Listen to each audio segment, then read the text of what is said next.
folks, this is your pal Brodezilla, and if I got a show for you. This might just be my most in-depth interview to date, and the time and effort my guest put into this is a direct reflection of why she's successful at whatever she sets her mind to, which means I need to kick it up a notch. So saddle up, Brodezilla TV is just getting started.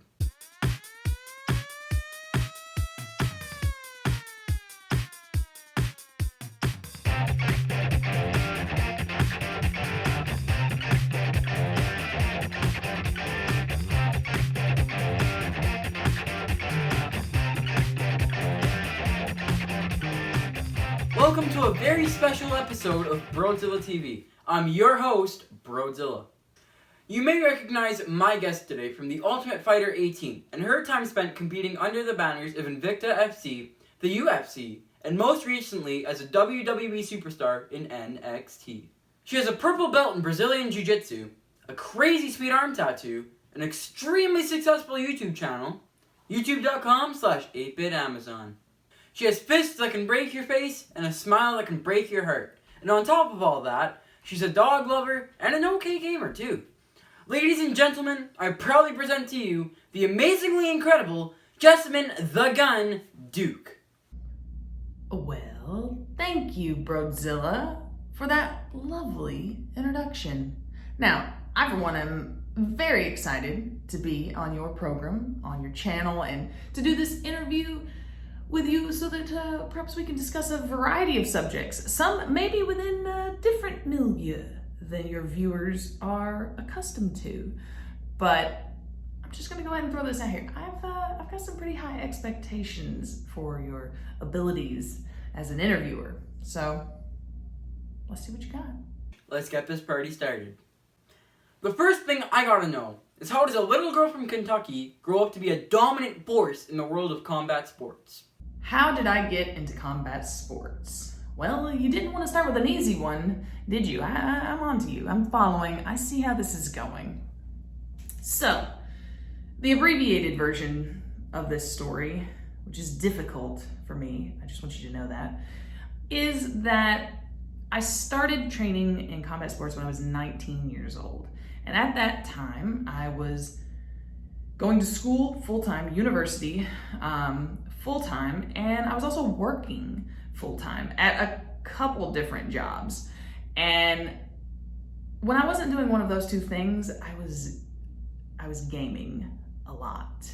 And my mother, who I lived with at the time, was concerned that maybe I wasn't getting as much socialization as I needed, and that she wanted to make sure I was going to make friends, to which I assured her I had plenty of friends online, and I did.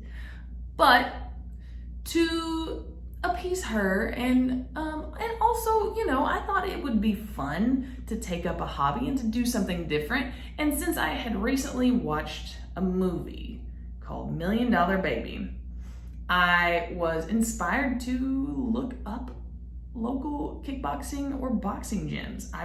I decided that was something I wanted to do, simply as a hobby and nothing more. So I Googled the nearest school and I drove myself down there that day, and I signed up not just for one of the classes, but for all of the classes. And from that day forward, I was completely obsessed.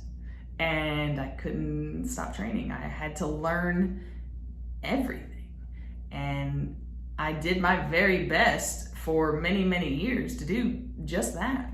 Jessamyn, let's talk about your transition from MMA to WWE. I've watched you train, I've seen you compete, your drive and ambition is admirable, to say the least, and also a staple to your success. What made you decide to take that same level of passion for MMA to the world of professional wrestling? Well, for me personally, the transition between MMA and pro wrestling was a lot more subtle than I think people realize.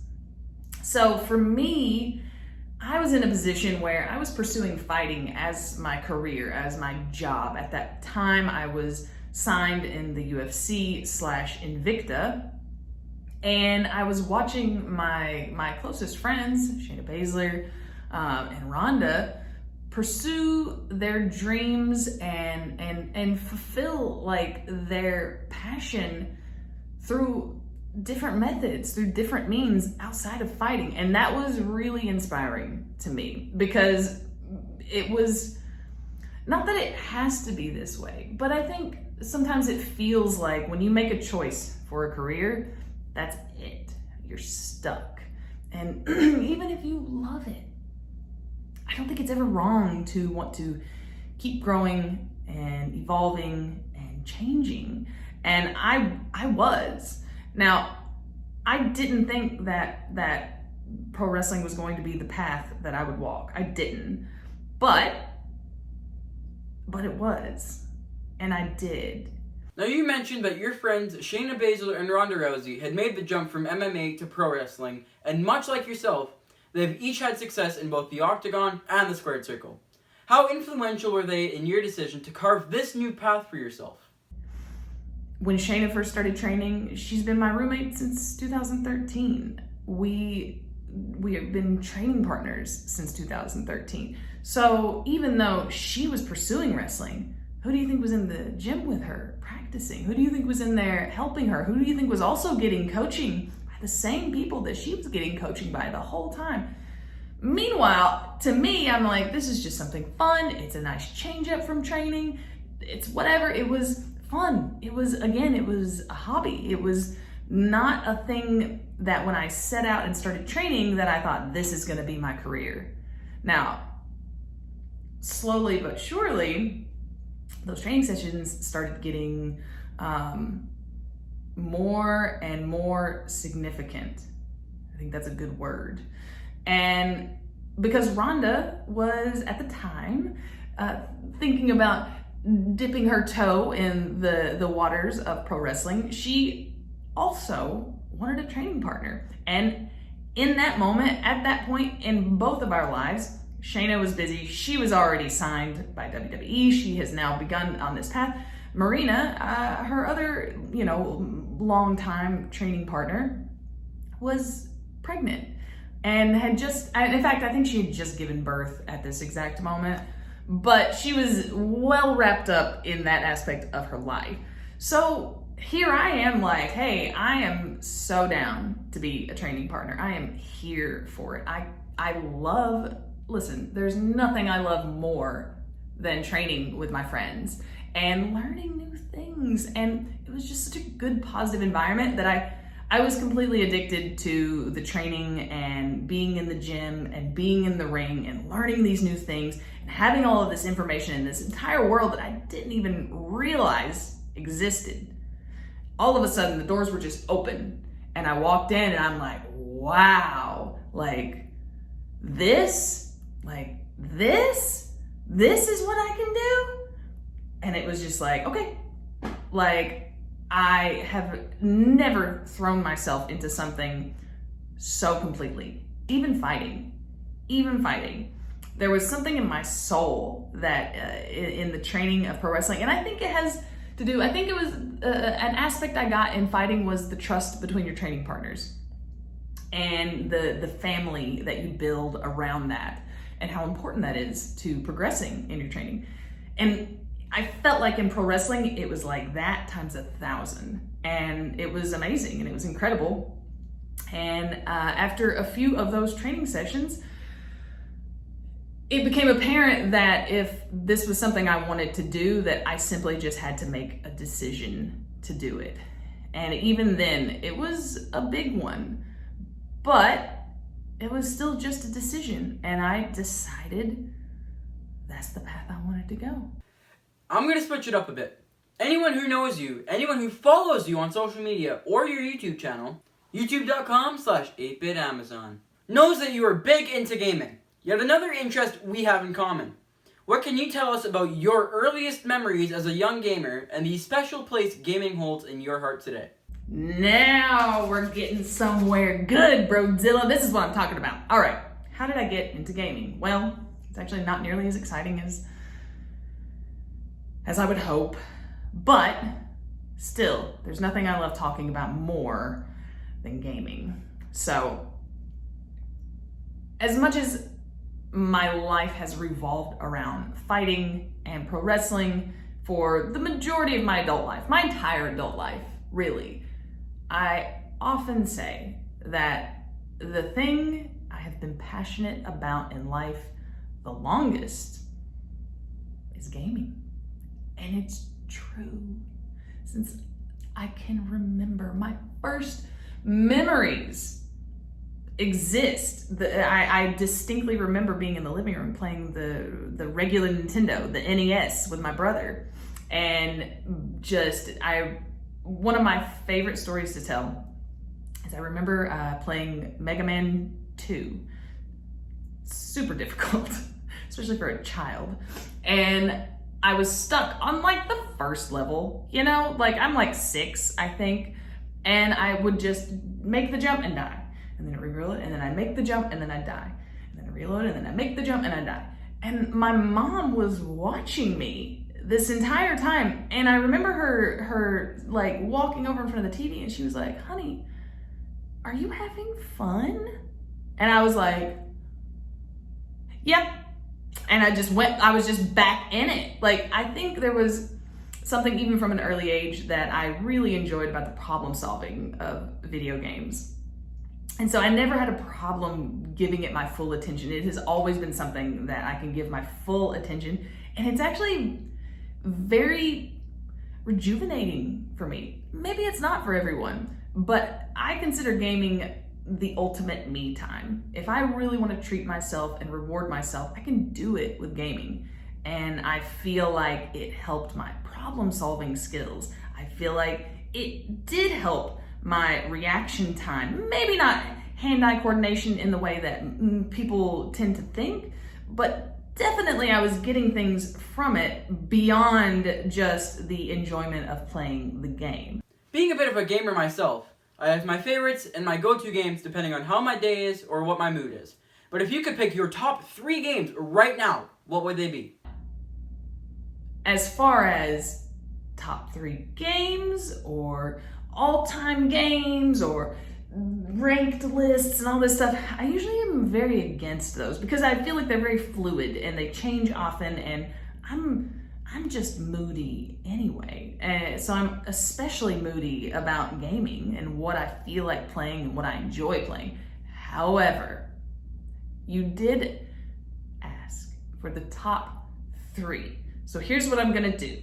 This is how I'm gonna arrange it in my mind. Now, all-time favorite game. If you told me I could only play one game for the rest of my life, just one, that's it. The game that I would pick is a game called RimWorld, and it is probably not one that you've heard of. As a loyal subscriber / lurker to your YouTube channel, I've become very familiar with RimWorld and always pay the tax. I also send my condolences to the Lost Caravan. But if you're ever stuck looking for a name for a character, Brodezilla would make a great fit to any community. For the viewers that might not be familiar, tell us a little more about RimWorld.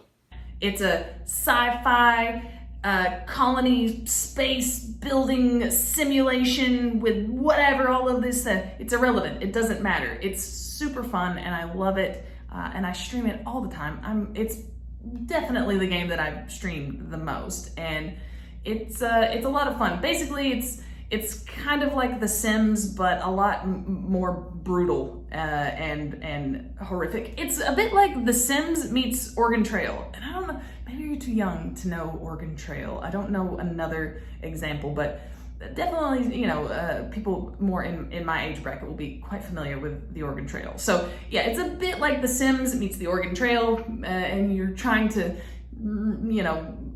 have people survive and then they get dysentery and it's sad. So yeah, one game, the rest of my life, gotta be RimWorld. Mainly because it's a different playthrough every time. The stories never get old. It is literally called a storytelling generator.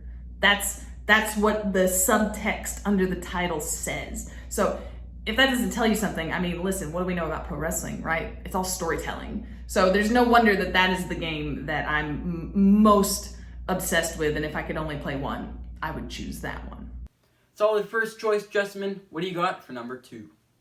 Favorite game of the last decade, which I would consider like a modern game. Like, what's my favorite new game? But I'm giving room for probably 10 years.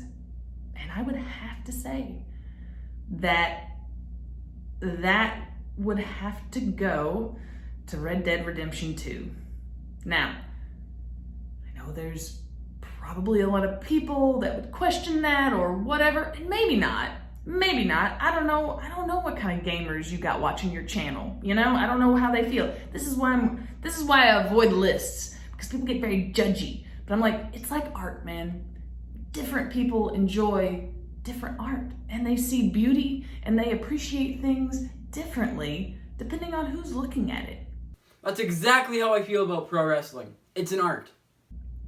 That's how I feel about games. Now, Red Dead Redemption 2 is like my dream game. This open world where you can basically do anything. There's fantastical stories, but then on top of it, it's set in the Wild West and I get to be a cowboy? Are you kidding me? What more do you need? It's amazing.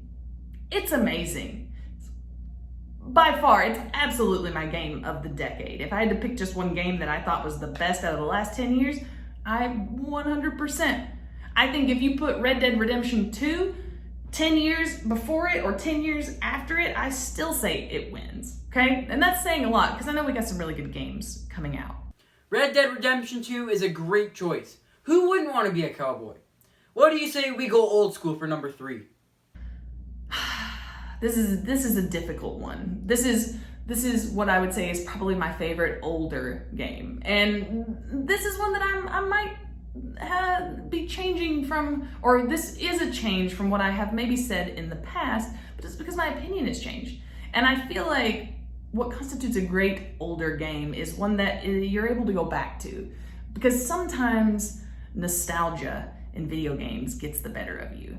And you remember it as really amazing when you're a child, but then when you grow up and whatever, and then you come back and you play it again and you're like, actually, this is not really as good as I thought it was. You know, like I kind of see through a lot of things now. And I see where there could be a lot of improvements. However, one game that absolutely comes to mind that I do go back to occasionally, and it held a very special place in my heart for a long, long time, would have to be Harvest Moon 64. Now, there are other Harvest Moon games. The original on the NES and the Super Nintendo, well, the NES also has a version. I don't like it as well. The Harvest Moon on Super Nintendo is really good. Really good. However, I do feel like the Nintendo 64 version is just like the next level up. And such a classic, so relaxing to me. I think it was the game that when I was younger, I remember like, I don't know, being probably 10, 11, 12 years old, through that age, and really getting this appreciation for like a relaxing video game. It was a little farming simulator, a little social simulator, and it was so relaxing. And I think like some of that may be part of why I view gaming as like the ultimate me time, because I don't know, I didn't realize that they made video games like that until I played Harvest Moon 64. So that one has to go, that one's moving in on my list. So we've got RimWorld, we've got Red Dead Redemption 2, and we've got Harvest Moon 64. That's pretty all over the place, but I think it's a fairly accurate representation of me as a gamer. Jessamyn, this next question has become a staple here on Brodezilla TV. Mostly because I feel it's something everyone will experience in some form, and the more positive advice there is out there, the better we are all going to be for it. What advice do you have for overcoming adversity? Ooh, changing gears. Okay, here we go. Advice for adversity. Well, I feel like I am in a unique position to speak on the subject of adversity. And not necessarily because I have suffered greatly in my life or anything like that. In fact, I think I had a really wonderful childhood, and I do feel like I was, whether it was being in the right time, at the right place, and having the right mindset, I feel like I had a lot of opportunities that I was able to take full advantage of. And I also had a very supportive family behind me, encouraging me.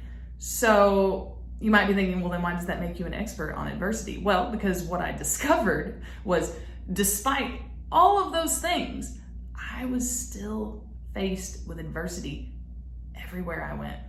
I faced it every day in training, when I was pursuing fighting as my full-time career. And I faced it and I confronted it. And I was on the first season of The Ultimate Fighter that featured women, season 18. And then I was signed by the UFC. I had 5 fights in the UFC. And I like to think I had a fairly successful career. Now, some people are like, oh, you never won a belt. You were never ranked in the top 10. You never did this. You never did that. You never did this. You never did that. But I'm like, you know what is a lot longer than the list of things I didn't do? It's the list of things that I did do. And I think that's important to remember. So I know that achieving those things, they did not happen by accident. I have learned over the years that you will face adversity no matter what.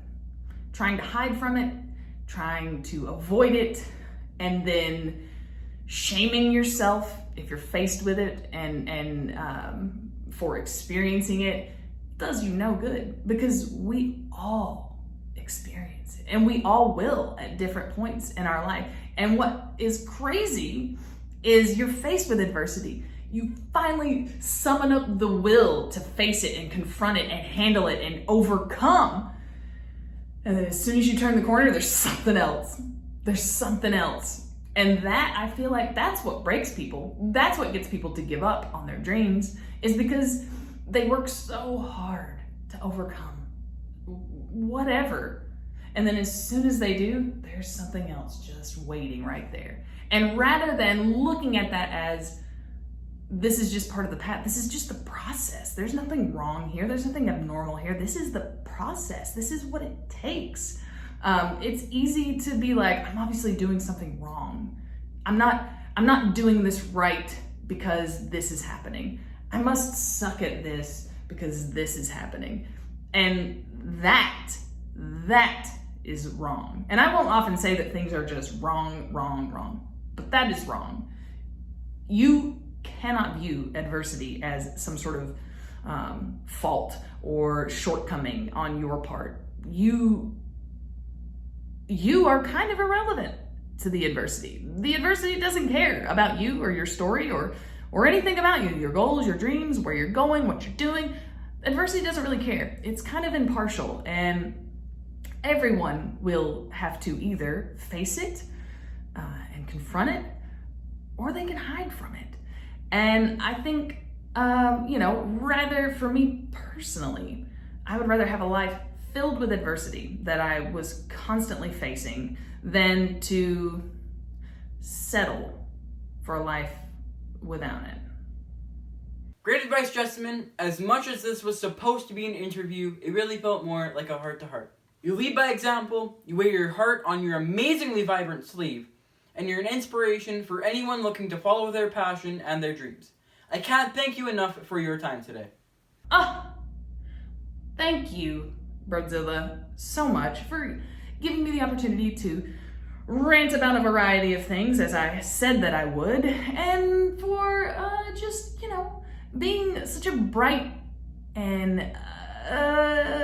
inspiring in your own way as well individual. And I want to thank you for that. And I really do hope that you continue your journey, and don't be afraid to change when things aren't, you can change the form of attack. It's just, I can always find analogies in fighting and even wrestling that you cannot just I can't just throw the same punch over and over and over and over and over and expect it to land. If they have the defense for it, they see it coming, they know it's coming, then why am I wasting my time throwing the same punch over and over and over? Does it mean that the punch is wrong or flawed? No, of course not. This punch has knocked out people. But for this situation, for this person, for this obstacle, it's not right. Don't be afraid to change. Don't be afraid to try new things. Absolutely get out of your comfort zone. It's something I have to remind myself of every single day. Every single day, I have to, at some point, remind myself that feeling uncomfortable is a good sign. And I am glad that I'm finally at a point in my life where I can talk about it openly and not just internalize it and let it eat me alive. So thank you so much for giving me the opportunity to talk about it and share these things with you. I have enjoyed myself immensely. Jessamyn, you have been extremely supportive of me and my goals. How can I, and the viewers at home, repay the favor? I don't know if you caught a glimpse, but these very, very spiffy OK Gamer shirts can be procured on ProWrestlingTees.com/Jessamyn Duke, and I would encourage you and your viewers to just peruse the website, particularly my store, but peruse and see if anything resonates with you, see what calls out to you, and if you would choose to support me in that way, I would very much appreciate it. You heard it, folks. Get yourself some sweet, sweet Jessamyn Duke OK Gamer swag at ProWrestlingTees.com. And remember to follow Jessamyn on social media and subscribe to her YouTube channel, youtube.com/8bitamazon. Or just search Jessamyn Duke. It's the channel with all the subscribers. Subscribe and become a part of a great community of fans and supporters for Jessamyn the Gun Duke. Jessamyn, thank you so much for being my guest today. And before you go, can you show the people at home who they're going to have to answer to if they don't pay the tax? I am happy that I could be a part of your show, Brodezilla. I wish you nothing but the best, and I would like to flex on my way out. That was amazing. Gratitude doesn't even begin to explain how I feel right now. Huge thanks to Jessamyn Duke for helping me raise the bar and for helping me live like I mean it. Thanks for watching Brodezilla TV. See you next time.